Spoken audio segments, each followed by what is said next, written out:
event this evening. For those of you who don't know, NLA is London's built environment community. We host hundreds of events like this every year. We publish research on key built environment topics. We host exhibitions here in the London Centre. We share regular exclusive industry insights. And throughout our programme, we work with our membership community to shape a better city for those that live, work and explore here in London.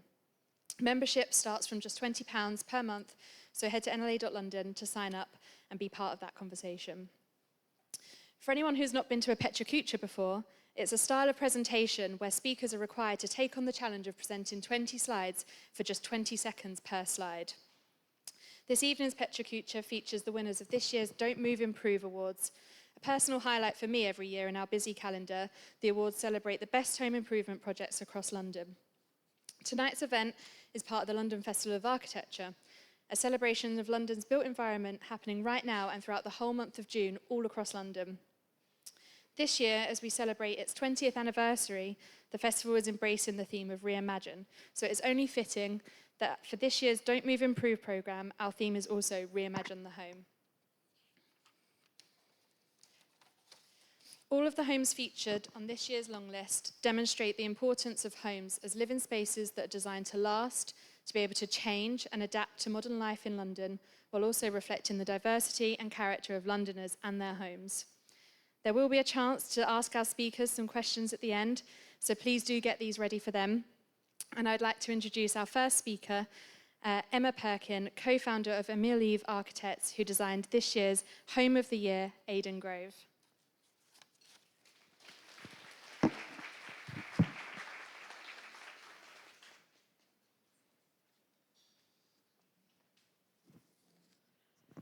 Hello all. I have never done a Pecha Kucha before, so I'm hoping that this goes okay. So, I'm Emma Perkin. I run Emile Eve Architects with my partner Ross.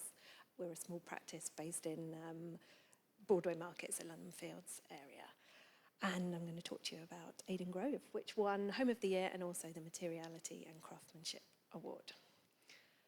So here we go. This is Tess, Matt and Lenny outside their completed house in Newington Green. Their brief to us was to transform their Victorian terraced house into a warm and welcoming home. They wanted us to create more space for family life and entertaining and to maximise connection to the garden and natural light. We started by considering how we could extend the house at ground floor and roof level to create a complementary pair of volumes united in form and materiality that would bring an identity to the house as a whole.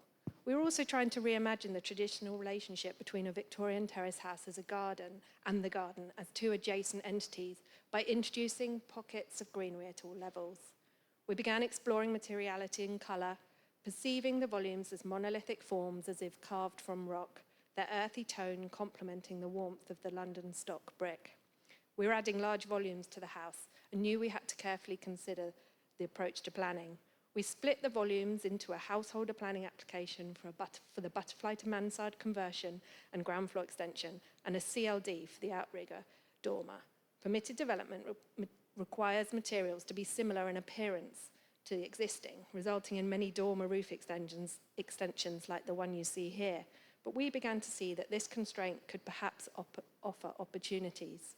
We came across the Z33 House for Contemporary Art in Belgium by Francesca Torzo.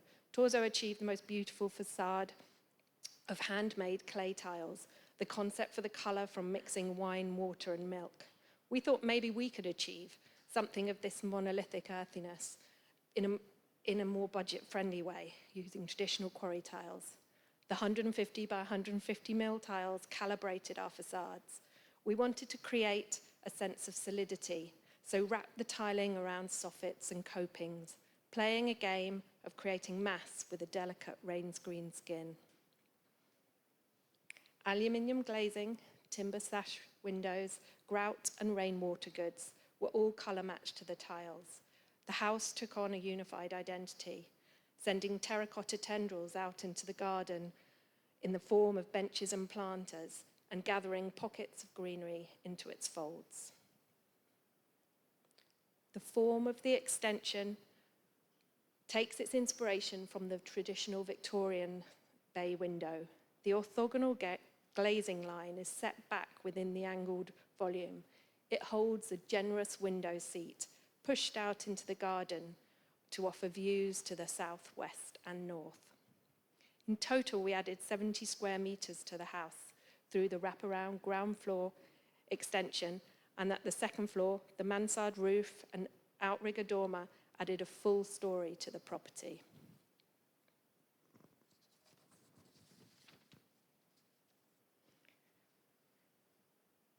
Now I'm going to take you inside to Tess's favourite place in the house. The generous bay window seat is a comfortable place for Lenny to play and a key space for entertaining. Wrapped on three sides by glazing, she says that whatever the season, she always feels connected to the garden. The walls and ceiling are finished in a lime plaster, which softens the light and subtly changes colour as the sun moves through the day. Its breathable surface helping to regulate humidity.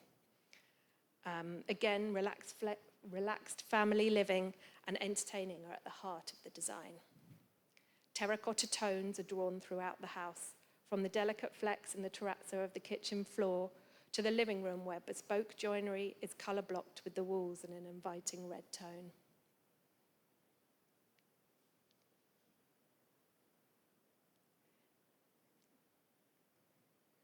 In the first floor bathroom, the cladding tiles return, here on the floor. The shower niche interlocks with a generous laundry cupboard, every inch of the space being brought into play.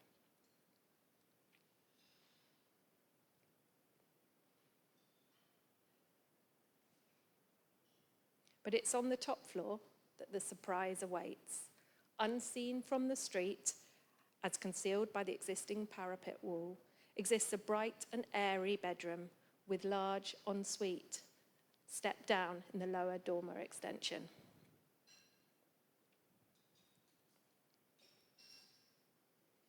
A full-width roof terrace spans across the front of the house. Instead of maximising internal floor space in an area with inherently low headroom, an oasis of green has been created, east-facing and perfect for a morning coffee high above the street. In this early sketch, you can see us exploring the large planters integrated into the mansard roof extension, bringing a handful of green right up to the window and the space flowing down into the ensuite bathroom below.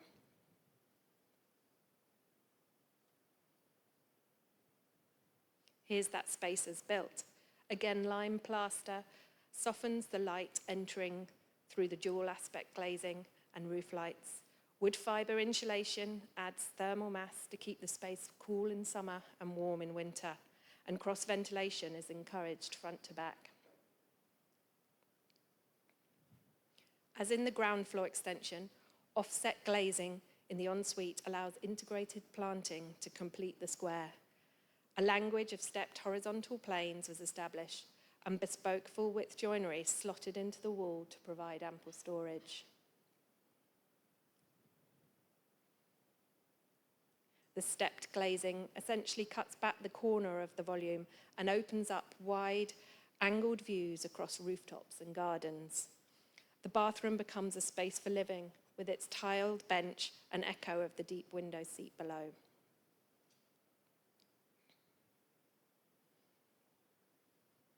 And I wanted to come full circle and end on this picture of Matt grinning at the Don't Move Improve Awards here, excitedly calling Tess at home with Lenny to tell her that we'd won Home of the Year.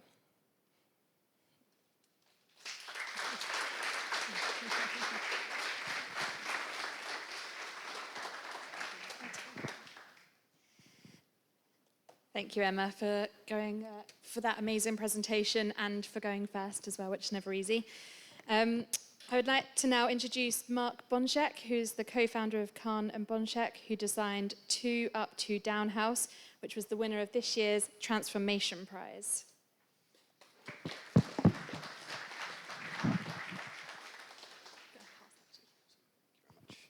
Okay, hello everyone. So this is also my first Pecha Kucha, and I also haven't practiced it, I have to confess. So hopefully the timings work out. Okay, so that's me. And this is our project. So basically, with the Two Up, Two Down house, it's a self-build project. And in terms of the self-build element, we actually we produced all of our own windows, we did all of our own precast. So if you can see this kind of section running down the side of the house there, that's a kind of precast concrete gutter that we made. So, you know, we really are into materiality and really into kind of actually the whole method of production. And that's what runs through our practice. But today, I'm not going to talk you through the house itself. I'm going to talk you through elements around this doorway here, because I think that actually really talks through our commitment to reuse and things like that. So you're going to wonder why I have a picture of a tree. This is a Zambezi teak tree. So basically, it grows around the Kalahari Desert. It's a very slow-growing tree. And that means that it has a very kind of beautiful, very hard wood, which is known as the king of woods. And this here is the Livingston Railway. Now, the reason that slide is in here is because that's basically built by the British to actually extract copper from present-day Zambia, what would have been called Rhodesia, you know, which is sort of rather magnanimously named after Cecil Rhodes, named after himself. And basically, those kind of railway lines that were built across Empire were led to this. So we've got the kind of Empire Timber exhibition here, 1920, and that's basically the whole method of extraction from the former colonies. So you might actually recognize Zambezi teak from kind of school hallways, things like that. It was used in Hove bus station, which is why there's a picture of a bus. And basically, when Hove bus station was demolished, all of that kind of beautiful timber, which was kind of extracted, was basically was destined for the skip. And basically, my former boss, which is where this slide is here, from Lidcote and Gold Hill, he managed to get hold of this through a method, which I can explain to you later because the slides are going way too fast. And basically, I worked on that former project with him at Lidcote and Gold Hill, and managed to get hold of some of this material. Now, obviously, it was destined for waste when it was when it was in Hove. And this is the kind of leftover material from the project, from the Maker's House, which I showed you before. The slide that just passed, where you see the timber covered in that kind of dark black material, that's tar. And the tar is used to actually stick that material down to the floor. And so here you can see we're cleaning the tar off the back of those blocks. Because the material is so hard, we had to keep on cleaning the blades. It's a very, very difficult process. And here you can see where it's kind of laid on the floor in our house. So it's really, really beautiful timber. This is before it's oiled. And something that's really nice is because we had the leftover material, we had the kind of the waste wood. So in our house, there's loads of bits of kind of nails and all sorts of things, which are kind of part of this sort of historical record of the flooring. And so when we finished the floor, we still had waste. And basically, we didn't want to lose any of this material because obviously, if you think about the abstraction of that, it's not something that you can use lightly. So basically, the waste material we cut into this pattern. We cut the pattern as you can see it there, because basically where you had that damage to the back of the blocks, this cutting into these kind of triangles, these kind of hexagon shapes, allowed us to actually, avoid, or we could use blocks which were otherwise kind of unusable. And when we sanded the door down, we actually took all of that sawdust, mixed it with an admix, and then basically used that to create our own filler, basically. So we're kind of even reusing the sawdust for that. And there you can see it, the finished door. So this is basically the waste of the waste of the waste. And I think that's the thing that we're trying to pull through our architecture, really, is the idea that you do not waste a scrap of material, and you try and create something beautiful out of it, and something that can actually really do justice to that material. So moving on, this thing that I have in my hand, or I have in my hand in the picture at least, is a lead brick. So we basically made this when we demolished the house. We took all of the lead flashings from the roof, and obviously lead has a very low melting temperature, so we melted the lead down, and we made a few different test molds. So here you can see the final one that we used, but we tried casting against wood, casting against sand, all of these different materials. We decided on casting against clay, and the little tally that you see there is for the number 5, because it's 5 Maryland Park. And basically, we cast that into a lead brick, and that's set into the masonry that's next to the door. Now, you see this kind of patination on that. That's basically the clay was a bit wet when we did the cast. And so when the lead hit the clay, it bubbled up. And basically that created that texture, which we think is really beautiful. And so this final one, so basically in our entrance ramp, we have this kind of terrazzo that we made. So this is waste material from a stonemason that was repairing the mosaics at the V&A, which is yet another kind of colonial reference, which is a problematic, I think. But basically, we wanted to take that waste, so we had bags of the stone, and basically, we then kind of set that into the ramp, and we wanted to take this idea of kind of archiving. So you can see how we've got all these different elements kind of arranged, and they're all sorts of different sizes and shapes. You can see here from, these kind of curved elements, and this is something that, we wanted to kind of really, really kind of get that waste material and kind of make it sing, basically. And that's my last slide. So thank you very much. Thank you, Mark. That was great, and celebrating a project that exudes personality and charm. I'd now like to introduce Richard Brown, the founder of Brown Urbanism, who designed Triangle House, which was our winner of the under £100,000 prize this year.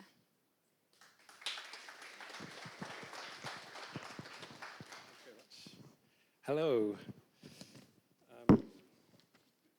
So I'm going to talk to you about our project, the Triangle House, which was a self-built project as well for myself and my partner, who's not an architect, but I am. So I'll just take a breath. Get ready for this 20-second countdown. Okay, so here it is. This is the Triangle House. The concept of this house was really, it would be a house or studio that doesn't really have an identity. We wanted to create something that was neither a home, neither domestic, neither commercial, something that had no sense of kind of clear use. And I'll tell you why. We wanted a space that would just allow us to essentially do more with our life. That was kind of the overarching brief to ourselves. So the site was a garage with, as you can see, 2 openings that cars would go into, and we were using it as a temporary studio with a plan of building this home of some kind as an alternative to living, to taking our money and being in a prescribed flat that we'd be stuck with. We leaned on our research, where I'd lived in a lot of live-work warehouses, and I'd made this book looking at how people use commercial space very differently, very creatively. And it can be a performative place, it can be a place where ideas are created and people are brought together. So that was really the sort of starting point. Now the context is this studio's in West Hampstead, and it really is this amazing anomaly at the corner of a complete residential street. So it gives this amazing blank facade. It's very kind of enigmatic. And we loved that. And we kind of just wanted to move in it as it was, as if it was a warehouse. But we couldn't. We needed to get planning permission and building control.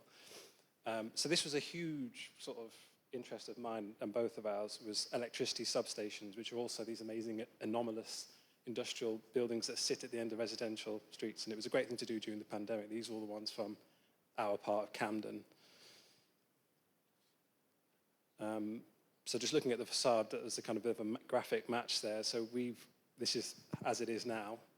We've kept those 2 openings, kept this blank facade on the street, and we like the fact that people walk past and they still don't know what it is, and they're always really curious, and they can't quite work out if it's a studio, if it's a home. or a shop or anything. So what's inside? This is what's inside. So it's a very simple triangular space set over 2 separate living spaces on 2 separate levels set around an internal courtyard. Our whole principle was to work with what was there, so we just kept the outer brick walls. We had to do new foundations, new roof, new structure. We just worked with very simple palette of materials based on what had been there originally, which for the most part was stable blocks, so kind of clay pavers. So we used clay paver quarry tiles, and then a load of birch ply to soften it down, and lots of painted brick that was already there. I'm going to take you through a tour of the house as we kind of go through the internal living spaces. So we enter through this internal courtyard, which people thought we were crazy to kind of create any external space for ourselves. Obviously we had to, but a lot of people sort of think, wow, 10 square meters of outdoor space, which could have been a bedroom or something. But this is a space which you use for all kinds of things. It's a third space. It's the usual domestic kind of stuff, but also a place to build models. And the whole principle of the internal main room here, as you can see, is to preserve these long views through the house. We just lifted the roof just a little bit, so it's a few more bricks on the parapet, and just kept those openings there and just put loads of glazing in and sort of tried to deal with privacy as clearly as we could.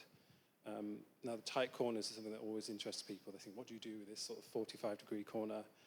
And this is like the most sort of cozy, intimate space. It sort of draws you in. It forces you to sit in it in a really informal way. And it's that kind of one moment where you look at these long views out through those angles across the triangle.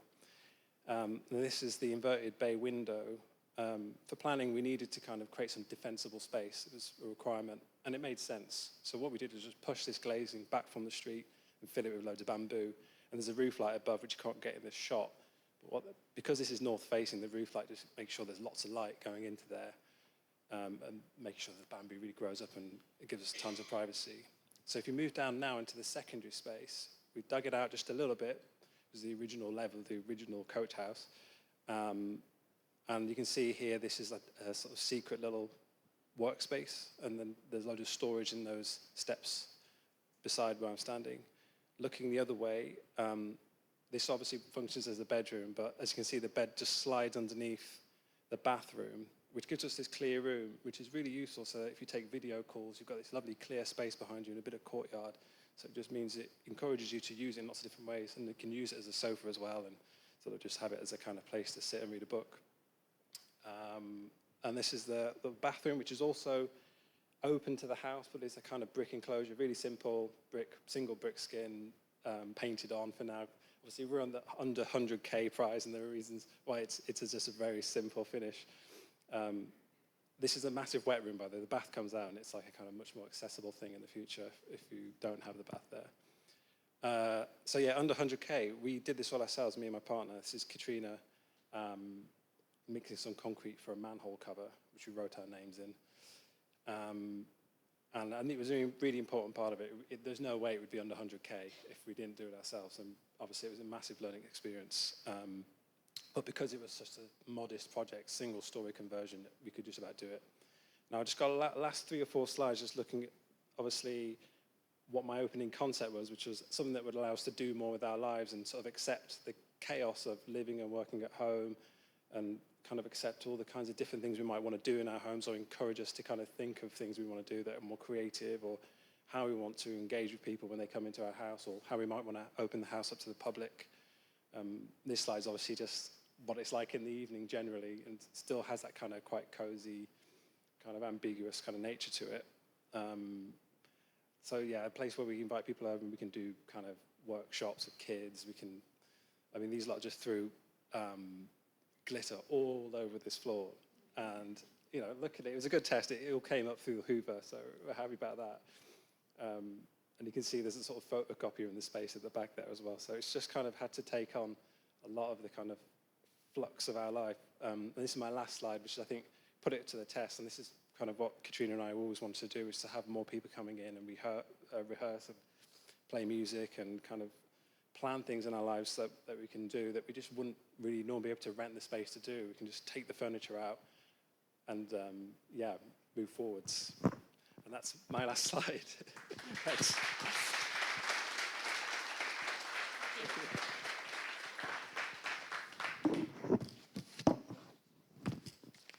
Thank you, Richard. That was really interesting and fascinating to see such a small, remarkable project that makes efficient use of that space.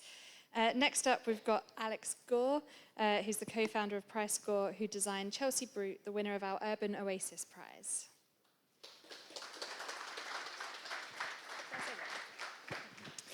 Thank you.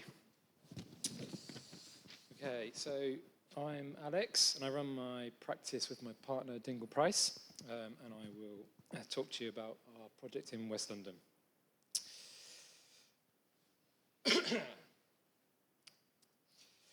Okay, the site is number 429 Fulham Road, quite close to the Brompton Cemetery, quite close to Stamford Bridge, and the main road west out of London. The building is part of a short terrace, and there is a horse chestnut tree on the pavement outside.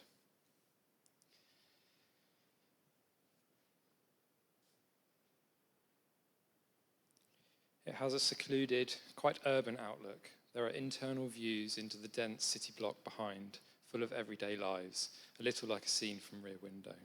Shades of yellow, green leaves and dappled light. The windows are generous and south-facing.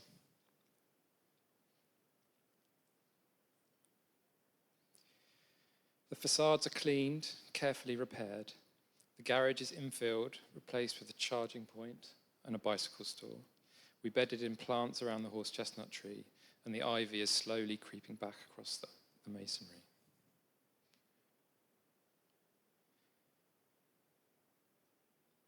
When we stripped away the building, we found a solid masonry structure, a brick and a half thick, clay pot-filled concrete slabs with heavy ring beams buried in the walls, thin, fragile aluminium windows and open clay vents. The bones of this building are solid and reassuring.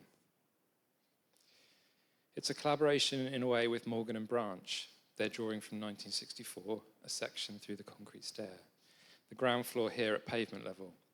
The house that stood here previously was half a story below the pavement, and the foundations still remain.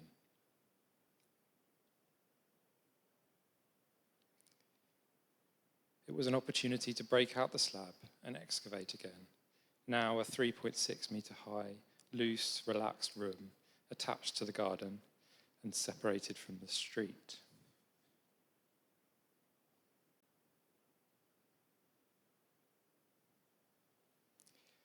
Our client was very interested in concrete. It was something they were passionate about.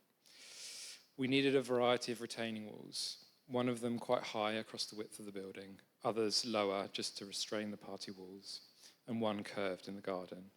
The new screed is heated. These elements are carefully composed. The resulting section has 2 columns, 2 gardens, and makes 2 good rooms of quite different character. This construction detail showing the simple extension with a deep roof, as much soil as we could possibly get within the space between the ceiling and the sill above. In the garden, we have layers of new planting, old trees, water, pebbles, a woven enclosure. The plants reach right up to the glass, a small garden to retreat into.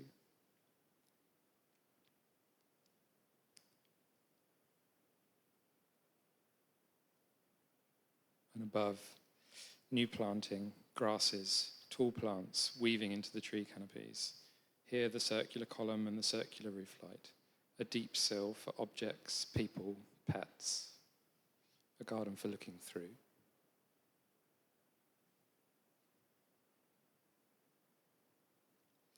The extension is quite mute, the result of existing elements and some simple spatial decisions. Brick garden walls, a horizontal rendered band. Pearl beige windows as large as possible. The intake and exhaust vents in cast iron. The plants slowly taking over.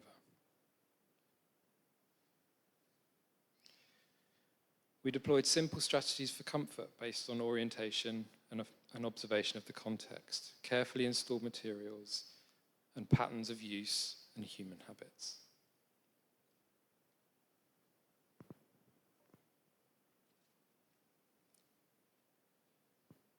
Inside, we made small adjustments. We lowered a sill by 2 bricks. The thickness of the walls were increased internally with insulation.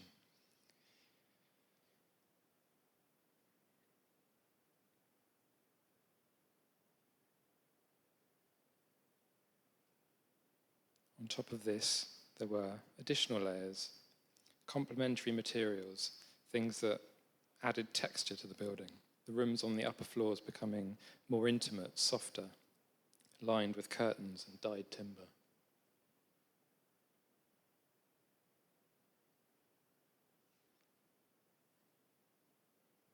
Here you can see our notes, our way of working in the office, messy. Test samples, timber species, ideas about grain, proportions of the blue, green, black, pink and white, all watered down, masked, checked again and again, samples sent and received. In the kitchen, everything is graphic and tactile.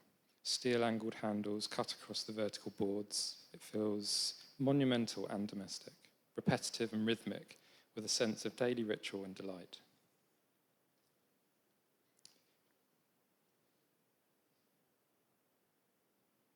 In the hallway, green linings mark the arrival, and they carry you up the stairs and into the landings.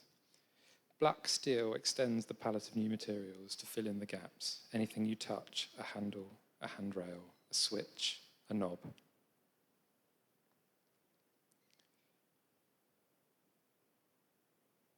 floors we found in an old warehouse, reclaimed old timbers, carefully sorted, carefully cut, carefully arranged and laid on the upper floors.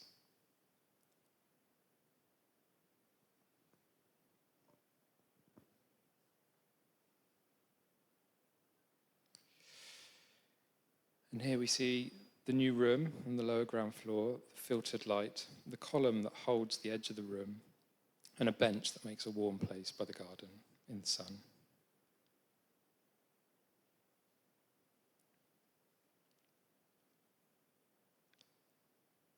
And the last slide is my favourite moment, a handrail gently descending, winding, wrapping around a wall and guiding you down to the new family room in the house. Thank you.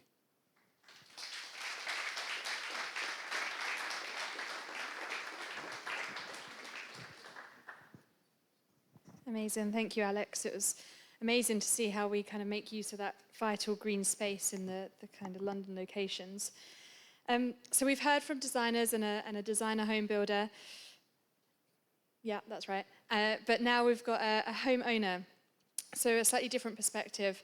So I'm delighted to welcome Helen Zhu, whose home, the Green Machine, was designed by Superblock, who was named the Compact Design of the Year this year.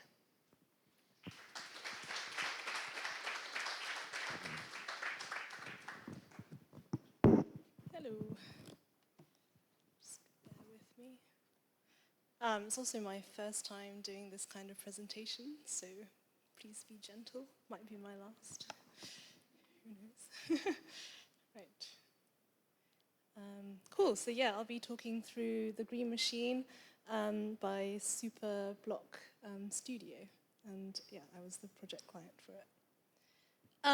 So one of the biggest factors for the project was the initial decision to want to remain in central London. I wanted to be close to family who lived nearby, and I didn't really want to spend time commuting. I also wanted to have like the city at my fingertips and like within a short walking distance as well. So I purchased the flat in November 2020. It was a really compact flat studio. It's just 29 square meters. So it's well under the standard size of like a one-bed flat that you'd find in London. But despite its size, I was drawn to its positioning on the top floor. It was south-facing, so loads of sun and large windows as well.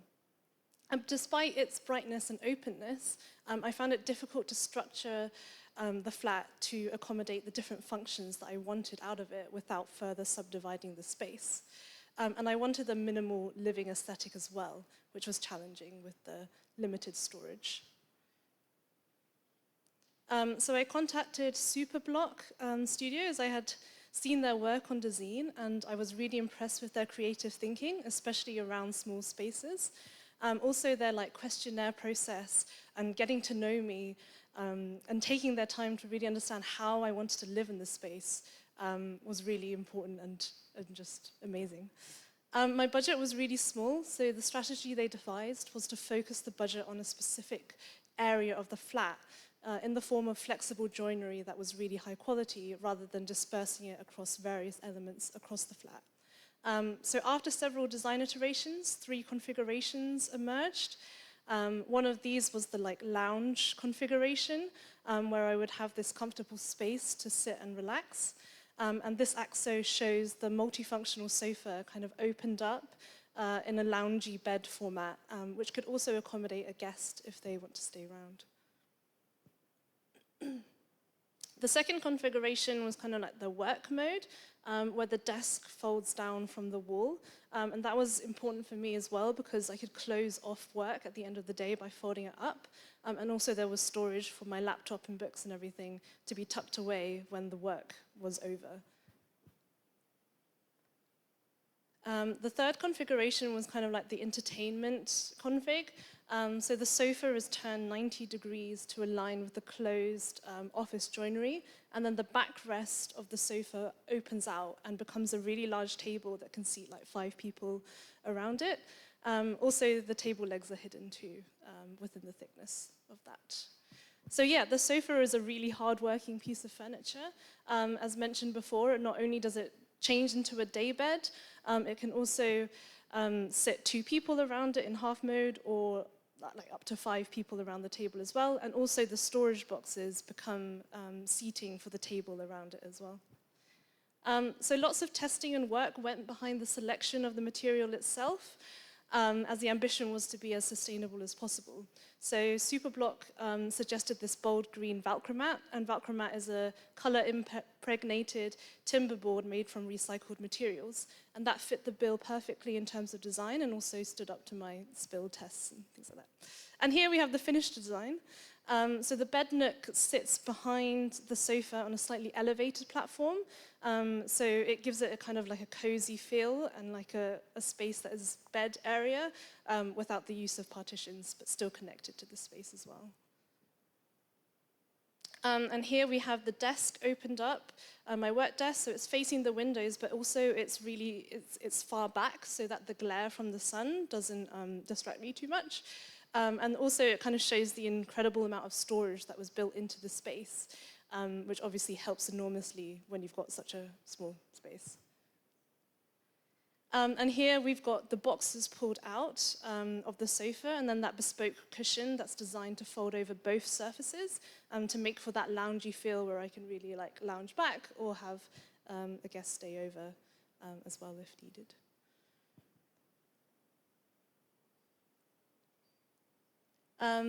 The unfolding of the desk was really carefully designed, both for the table and for the table legs, because both of them are actually hidden in the back of the sofa. You can kind of see like the legs, hopefully, at the back.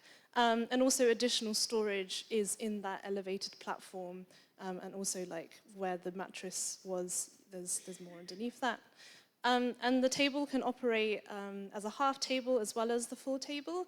And similarly with this bespoke yellow cushion, it can be buttoned together as a day bed, but also operate separately. So you can see here, it's like the separate piece at the back there. So the large table configuration is really unique because you wouldn't really expect that kind of size in such a small flat. But it was really part of my brief because I really wanted to host dinner parties, and I also wanted to have like board game nights with people. So it was quite important to me, and I was quite surprised that it was able to be incorporated in, but it was. So yeah, I was really happy with that. And here's another view of the office configuration going into its closed position. So yeah, overall I kind of wanted the space to live in long term and also have the flexibility to change and alter the space as needed to my requirements. So I think having it tucked away at the end of the day and that kind of thing was really amazing. And the carefully curated details, we had color-matched light switches and plugs, as well as the fun little elements like that little dowel, which is magnetized, which helps to like secure my work desk in.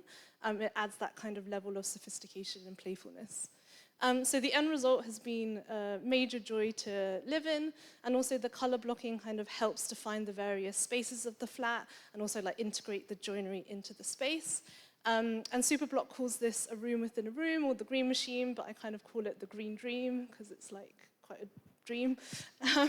Didn't think that it would come to fruition, and yeah, it does.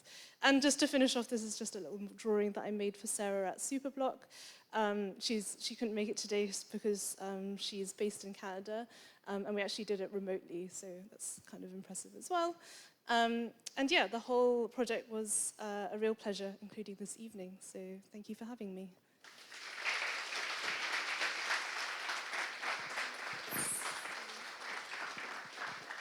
Thank you, Helen. It's amazing to hear the homeowner's perspective as well, I think.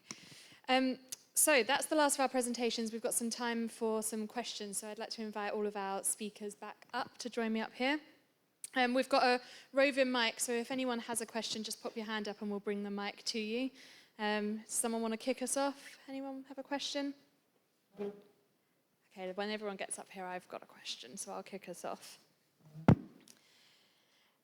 So I wanted to start with maybe Richard, if you could answer one for me first. What was your biggest kind of learning or takeaway that you would take to another project from doing a self-build?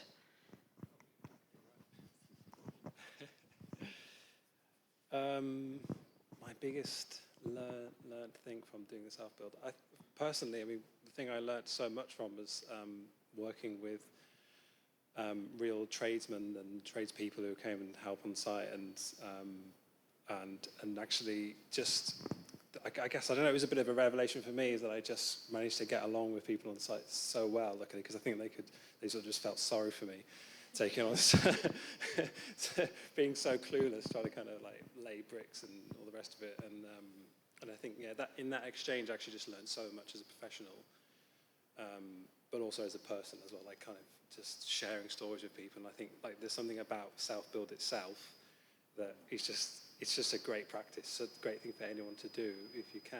And yeah, but it's not easy. Yeah, I don't want to make it sound like a bunch of flowers.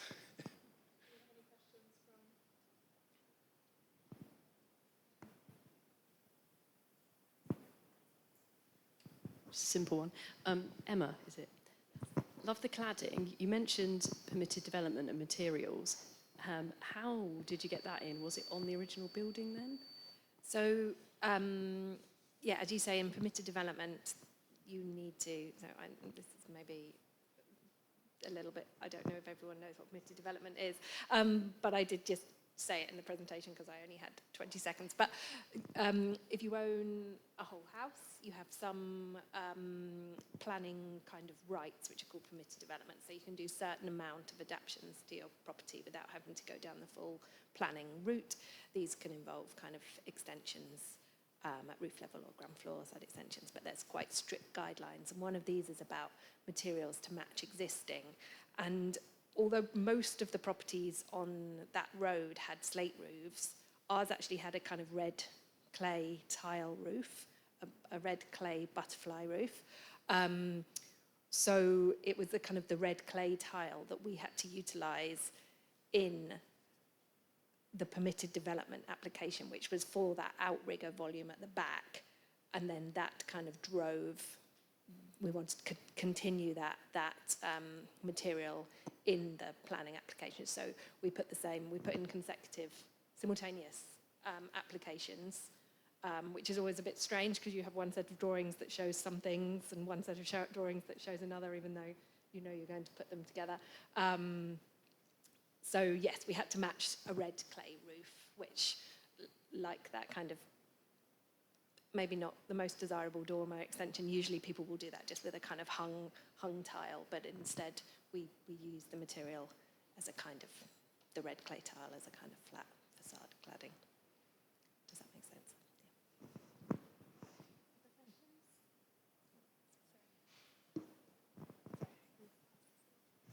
Hi, my question's for Helen.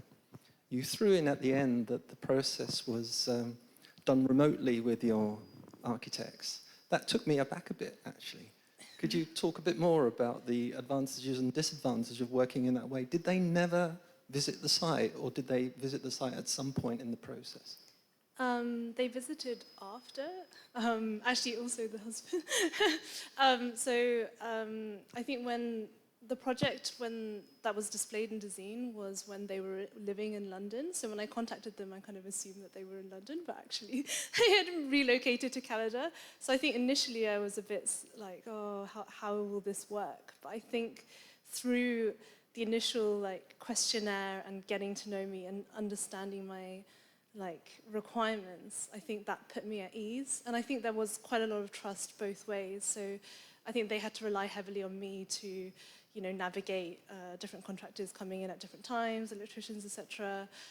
But then I relied on them obviously heavily on the design. So I think it made it into more of a collaborative kind of design than maybe it would have done if we were actually in person, perhaps. So yeah, it was good. Very interesting. Thanks.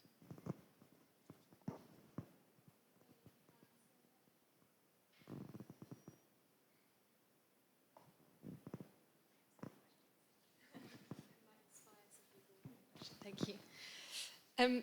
Actually, I was going to ask Helen a question. I'll run back down with this. I was going to ask how much involvement did you have with the selection of materials as well as the kind of overarching design and kind of visualization? How involved as a homeowner do you get with that process? Yeah, because it was quite collaborative. I think there was multiple different options. I think we talked about plywood as being another possible option, but we wanted it to have that color blocking effect. And with plywood, you would only get that color on one side, so you would still have the actual color of the wood. So if you open a cupboard, it would still have that as the edge. And so that was quite kind of why we were leaning towards Velcro mat as well, because it just gave that color blocking effect a bit better.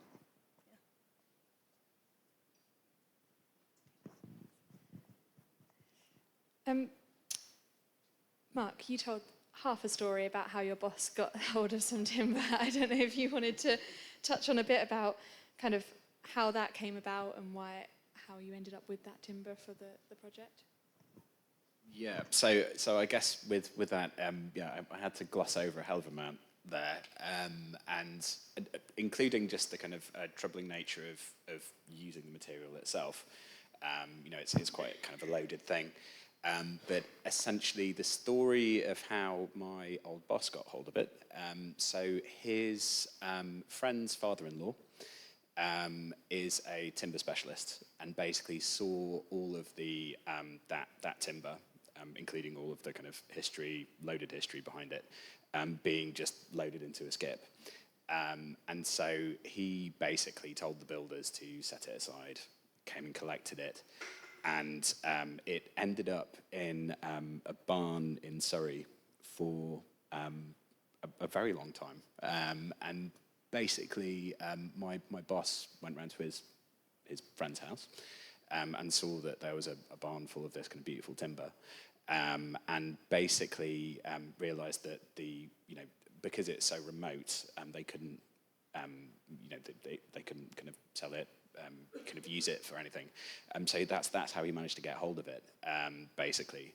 And I don't know. I think it's a kind of an interesting story, in that obviously I think maybe kind of the interest in it is maybe less about the story of how it's obtained, but more about our relationship with those materials. So that a lot of this timber or kind of similar things, so it's not just Zambezi teak. You'll have things that similarly are kind of sourced from India or kind of different places around the world, and there's a hell of a amount of exploitation that's gone into kind of obtaining that material, and then it actually just gets thrown away. And so, I mean, without trying to go on too much, I mean, you can, if you also look at a lot of London house builds, I've kind of worked at places previously where you'll have stone that's, somebody wants marble, say, and there's no marble that's, kind of indigenously in the UK as a kind of geological formation. So, or at least not very much. So, that's shipped at great expense. It will be put in someone's bathroom for 5 years, and then someone else moves into that house. They realise they don't like the stone, and it ends up in the skip. And I think we have to have a different relationship with materials, and actually think about, embodied energy. You've got the sustainability side, but also actually the kind of the story behind that material, and what's it taken to bring it to the country, and how do we then treat that material? I think it's a really important thing. Thank you. Yeah, that's very interesting. Just as a quick follow-up, did that apply across more than just what you kind of showed with that one material across that project? So, obviously you have also the kind of the little marble chippings as well. We also had some stone that was used in the bathroom. There's a similar kind of thing that was kind of destined for the skip. We kind of did a thing there where we used black marble, but we paired, which was essentially we got hold of for free because it would have been thrown away. And that was paired up with recycled plastic. So it's by a company called Smile Plastics, and it's recycled yogurt pots. So you had this kind of marble sort of white material next to this black marble. And, we're trying to make a kind of play there of the idea of kind of reuse, where you have this thing that's, actually an incredibly expensive material that's side by side with waste, right? And in effect, they're both waste, right? So you've got that element, and we took that even further. I think when we were doing the build, which was also a self-build. I'm sure you had kind of similar moments to this. But the back of the house, we were only looking to demolish the back of the house at ground floor level, and when we started to demolish it, we realised the whole of the back of the house was basically come away. So we supported it, took all the bricks down, cleaned them up, and then reconfigured them into a new wall. So it's just basically trying to reuse as much as possible. Amazing. Are there any other questions from the audience?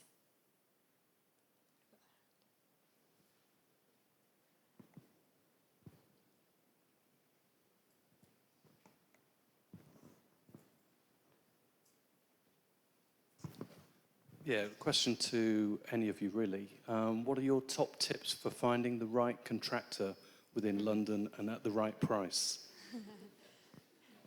Alex hasn't said anything yet. Do I come to you? Well, you have to meet with them, and you have to give them enough information to sort of understand what you're trying to do. I think that's really important. If you leave things too ambiguous, you end up in trouble. But it's a balance, because if you swamp contractors with information, you also get a sort of slightly distorted response. But meeting them in a property and poking around, I find really helps. You can ask questions, gauge the response, and that can give you an awful lot of clues, I think, once you've got some experience doing it. That helps.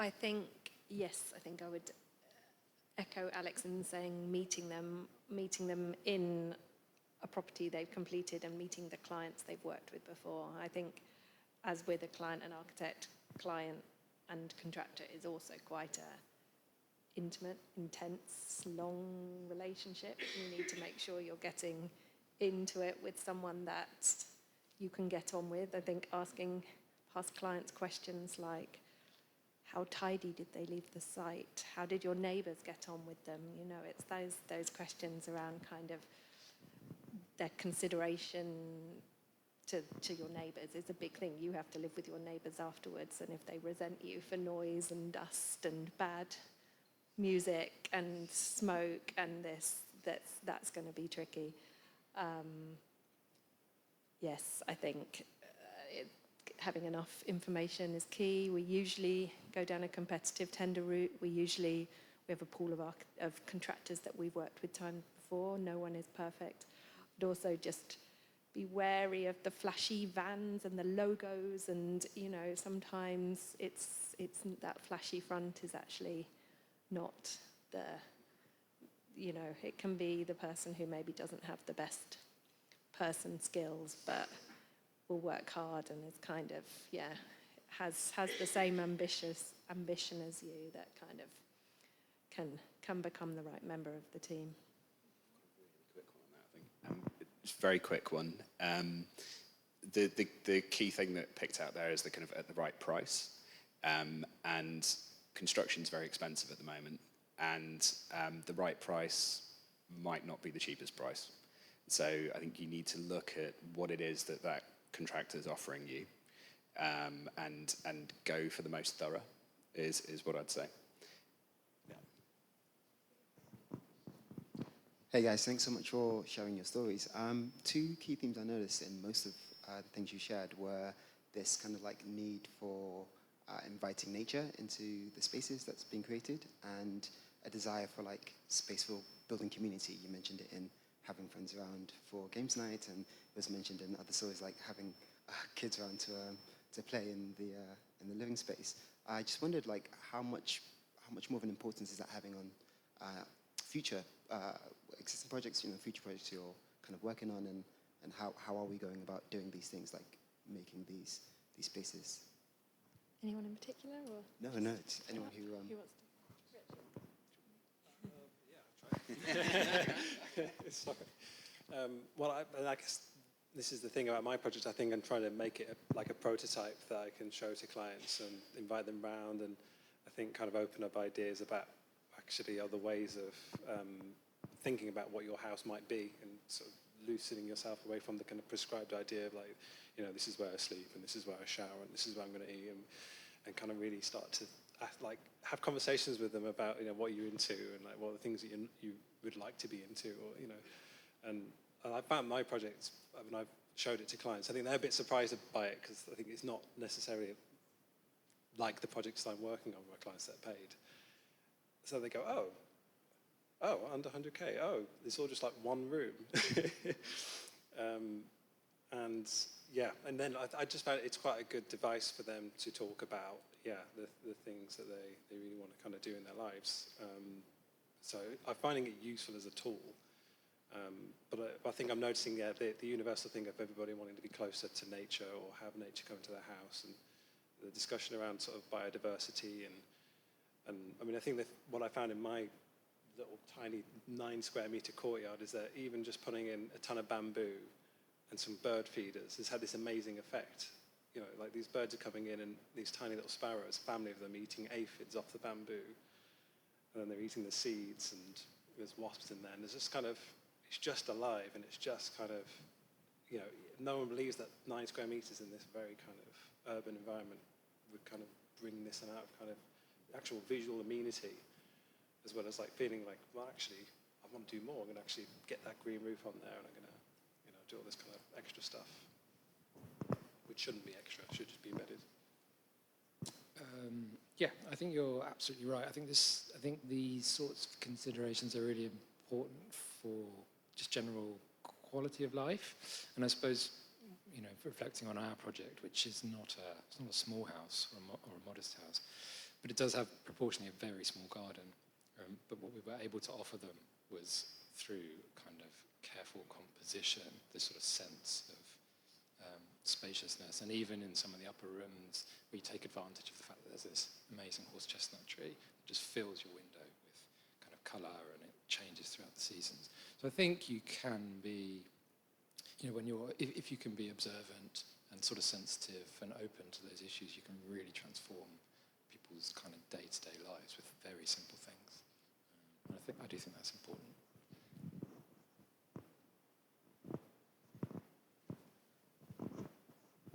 We have one more question down here.